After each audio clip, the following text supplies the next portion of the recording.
Police are investigating the shooting death of a Canton Township father. Happened over the weekend. Police say 35-year-old Nathan Morris was killed while protecting his family from their neighbor who confronted them with a gun. CBS News Detroit's Andres Gutierrez reports from Plymouth with the latest.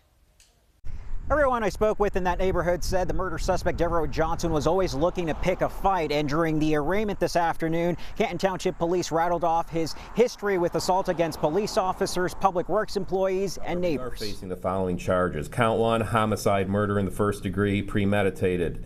That's a felony, carries up to life without parole. The inability to let things go has landed Devereaux Johnson here. Authorities say on Saturday, the 47-year-old confronted his neighbor, Nathan Morris, with a gun after one of Morris's daughters allegedly touched a patch of mulch in front of Johnson's home on Cornell Street.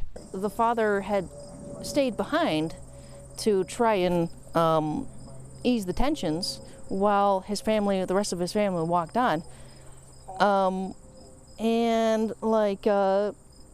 Apparently he had gotten into an argument with the shooter before, so maybe there had been some sort of history with it. But the situation escalated with Johnson firing his weapon several times, killing Morris, who was unarmed.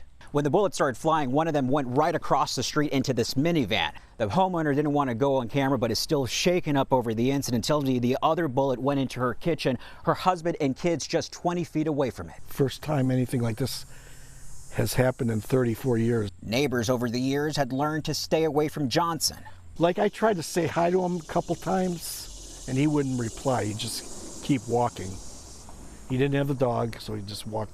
The victim served as secretary for the Michigan 6th Congressional District Republican Party and became involved in local politics after 4 mandated COVID-19 vaccines and ran for the Canton School Board to advocate for his daughters.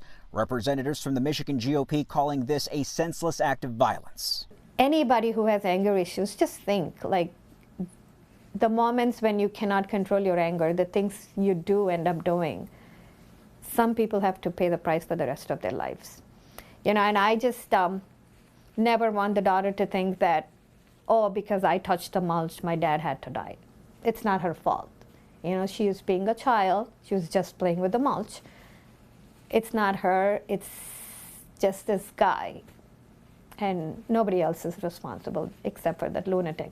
During his arraignment, Johnson was considered a flight risk given that he has family in Indiana and Chicago and had recently traveled out of the country. He's also a registered sex offender. Because of those factors and the nature of the crime, the judge ordered that he be held without bond until his next court appearance. Reporting in Plymouth, Andres Gutierrez, CBS News, Detroit.